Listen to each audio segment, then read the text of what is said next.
को अगर मजबूती देने का काम किया तो इस सादाबाद की धरती ने किया। पहले लहटू ताऊ को, साधारण व्यक्ति को आप लोगों ने विधायक बनाकर भेजा और बाद में पूरे ब्रज क्षेत्र में अगर कोई विधायक जीता तो इस धरती से जीता। तो मैं इस धरती को भी नमन करता हूं।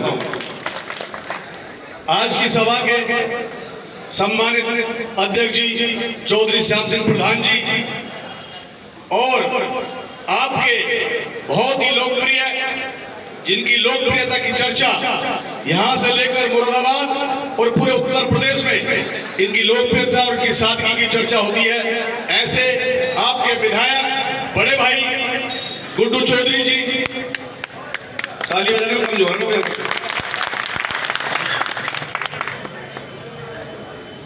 युवा लोकदल के ब्रज क्षेत्र के अध्यक्ष छोटे भाई उमेश चौधरी जी और जिन्होंने इस कार्यक्रम का संचालन और इस कार्यक्रम का आयोजन किया, युवा लोकदल के जिलाध्यक्ष भाई महिपाल चौधरी जी और आपके नवाब सिंह छोकर जी, केशव देव चौधरी जी, रामनारायण वर्मा जी, महेंद्र धनगर जी, ईशान चौधरी जी और सभी सम्मानित मंच और मेरे सामने बैठे चौधरी चरण सिंह की विचारधारा को अपने सीने में सजोए और भारत राष्ट्रीय लोकदल के राष्ट्रीय अध्यक्ष जयंत चौधरी जी के हाथों को मजबूत करने वाले सभी बुजुर्ग और नौजवान साथियों, एक तो आपने खाने की अनाउंसमेंट कर दी, सब ऊपर चले गए, ठीक है, बहुत अच्छा हुआ, हमने देखा।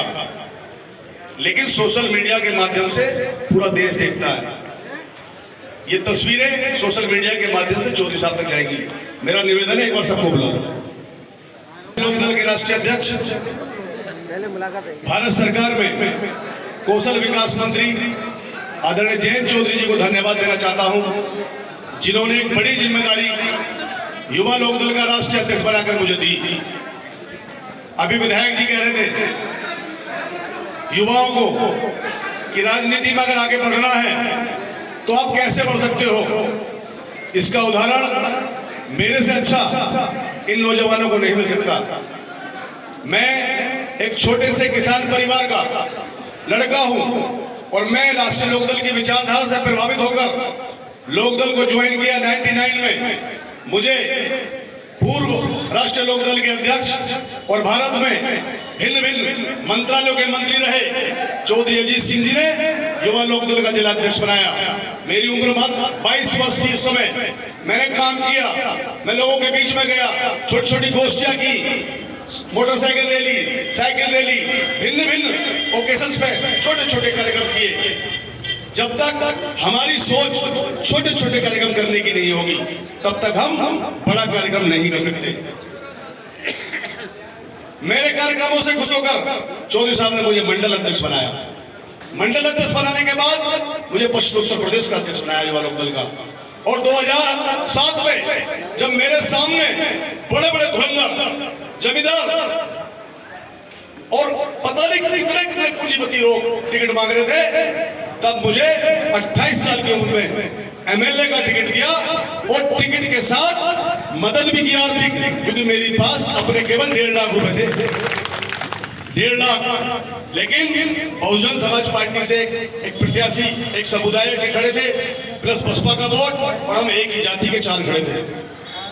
और जो मेरे सामने खड़े थे समाजवादी से पूर्व मिनिस्टर थे, बीजेपी से पूर्व विधायक थे, उनके फादर भी विधायक रहे, और मैं एक गांव से गया छोटे से किसान का बेटा, उन सब की जमानत जब्त हुई थी और मैं थोड़े से वोट से एमएलए हार गया 2007 में। आज जयंत चौधरी जी ने मुझे राष्ट्रीय अध्यक्ष बनाया। कल आप में से कोई युवा लोकदल का अध्यक्ष है, कल मंडल अध्यक्ष बनेगा, फिर पश्चिम का अध्यक्ष बनेगा, क्षेत्रीय अध्यक्ष बनेगा, प्रदेश का अध्यक्ष बनेगा और मेरी जगह राष्ट्रीय अध्यक्ष भी बनेगा। वो कहीं और से नहीं आएगा, आप सब में से आएगा। जो सोच चौधरी चरण सिंह जी की थी, वो कहते थे कि जब तक गांव में बैठे किसान और मजदूर आखिरी पंक्ति के व्यक्ति का उद्धार नहीं होगा, विकास नहीं होगा, तब तक ये देश विकास नहीं कर सकता। इसलिए आप ध्यान दो, चौधरी साहब से पहले एमएलए एमपी कौन बनते थे? या तो राजे महाराजे, नवाब परिवार, या उनके यहाँ नौकरी करने वाले उनके नौकर। अगर किसान के परिवार के बेटे को गांव से उठाकर सदन में किसी ने भेजा तो इस देश में सबसे पहले भेजने वाले व्यक्ति का नाम स्वर्गीय चौधरी चरण सिंह था। और उसी विचारधारा पर आज हमारे राष्ट्रीय अध्यक्ष चल रहे हैं। इसका ताजा उदाहरण है कि जब भारतीय जनता पार्टी के साथ गठबंधन हुआ और 2 लोकसभा की सीट हमें मिली तो बागपत जहां से स्वयं चौधरी चरण सिंह रहे, उसके बाद चौधरी अजीत सिंह जी रहे, उस सीट पर जब जैन जी चुनाव नहीं लड़े तो उन्होंने जो टिकट दिया तो एक साधारण कार्यकर्ता को, जिसने पूरा जीवन अपना लोकदल के लिए निकाल दिया, डॉक्टर राजकुमार सांगवान को टिकट दिया। उसी विचारधारा पे चल रहे हैं। और जब सरकार में हिस्सेदारी मिली और एक मंत्रालय हमें मिलना था तो चौधरी साहब ने जातिवाद का परिचय नहीं दिया। हमारी पार्टी के 9 विधायकों में एक दलित विधायक था, उस दलित विधायक को कैबिनेट मंत्री बनाने का काम किया। जब हम सभी जातियों को जोड़कर चलेंगे तब निश्चित रूप से जो आप चाहते हो, चौधरी चरण सिंह जी के सपनों का भारत, चौधरी चरण सिंह जी के सपनों का लोकदल, वो तभी बनेगा जब हमारे बगीचे में सभी प्रकार के फूल खिलेंगे। जयंत जी बहुत फोकस कर रहे हैं। जब मुझे युवा लोकदल का जिला राष्ट्रीय अध्यक्ष बनाया तो मुझे एक ही बात कही कि आप छांटिए, ढूंढिए उन नौजवानों को जो काम करना चाहते हैं, जो आगे बढ़ना चाहते हैं, उनको मौका दीजिए संगठन में। उसी क्रम में मैं आपके बीच में आया हूं। बैठक तो मैं युवा लोकदल के संगठन की करने आया था, और लेकिन आपका प्रेम, आपका जज्बा, आपकी संख्या देखकर मैं तो कहने लगा था विधायक जी से कि अगली बार हाथरस अगर आऊंगा तो कहीं और का प्रोग्राम नहीं लगाने का, उसमें यही रहूंगा। क्योंकि बहुत सारे लोग स्वागत करने से रह गए। मैं भी लगातार दबाव बना रहा था, भाई जल्दी कराओ क्योंकि आगे जाना है। पर ये मेरा वादा है, अगली बार आऊंगा तो पूरे दिन यहाँ रहूंगा और रात को भी सादाबाद के किसी गांव में रहूंगा। मैं राष्ट्रीय अध्यक्ष बन गया, इससे लोकदल मजबूत नहीं होगा। लोकदल जब मजबूत होगा जब आखिरी पायदान पे बैठा राष्ट्रीय लोकदल का कार्यकर्ता, यानी कि बूथ का अध्यक्ष, जिस दिन ये मालाएं जो इस मंच पर पड़ रही हैं, ये मालाएं इस मंच से उधर की तरफ चली जाएंगी, उस दिन लोकदल खड़ा हो जाएगा। मैं मथुरा में था, मैंने मना कर दिया स्वागत करने को, या तो तुम्हारे दबाव में आ गया, मैं घड़ी देख के मैंने मथुरा में स्वागत नहीं कराया। मैंने कहा स्वागत इनका होगा जो सामने बैठे हैं, इधर वालों से करवाया, इधर वालों का मगर डालोगे गले में माला। संगठन जिलाध्यक्ष जी आपसे विशेष रूप से कहना चाहता हूं, आज एक सामूहिक चौधरी चरण सिंह की विचारधारा से जुड़े लोग, जयंत चौधरी से प्रेम करने वाले लोगों की मीटिंग है। ये मीटिंग भी हम लोग करेंगे। ऐसी मीटिंग माननीय विधायक जी के लिए होनी चाहिए, माननीय सांसद गणों के लिए होनी चाहिए, माननीय चौधरी साहब के लिए होनी चाहिए। लेकिन जब संगठन के संबंध में कोई बैठक लेना है तो वहां हमारे संगठन के पदाधिकारी होने चाहिए, जिससे कि हम उन्हें बता सके तुम्हें करना क्या है। ये सामूहिक बैठक है, लेकिन इसके बाद मेरा निवेदन है, मैं 15 मिनट युवा लोकदल के जिले की कार्यकारिणी और जहां तक उन्होंने बना रखे हैं उनसे जरूर मिलूंगा, क्योंकि मैं उन्हीं को निर्देशित कर सकता हूं तुम्हें करना क्या है, इनसे तो निवेदन कर सकता हूं। अगर नहीं बना रखे तो मेन बॉडी के जिलाध्यक्ष जी के साथ बैठ के सेक्टर बना दिए, जिले कमेटी से काम चलना, सेक्टर बनाइए। सेक्टर जब बन जाए तो सेक्टर से बूथ, और एक बूथ पर 10 यूथ, एक बूथ पर जब गांव में जाए तो 10 लड़के राष्ट्रीय लोकदल के पदाधिकारी के रूप में खड़े हो कि हम लोकदल के बूथ एजेंट हैं। और सम्मान अभिनय चौधरी जब अगली बार आएगा तो बूथ अध्यक्षों का सम्मान करें। जो कार्यकारिणी आपने बना रखी है, मैं 2 साल राष्ट्रीय उपाध्यक्ष रहा।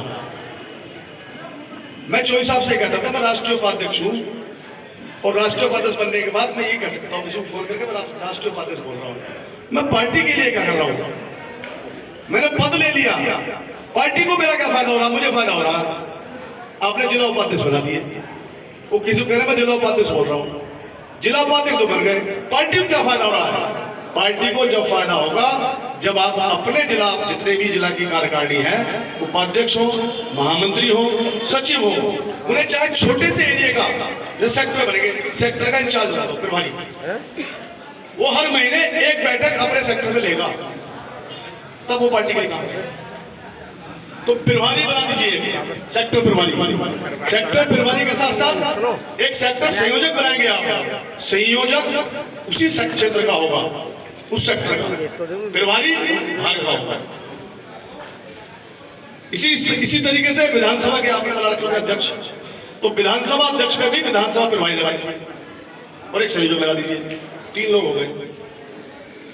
उसमें जयंत चौधरी जी रहेंगे और 2 दिन का होगा। अभी बढ़िया ना, पूरी सुनो आगे बढ़िया बढ़िया घटिया,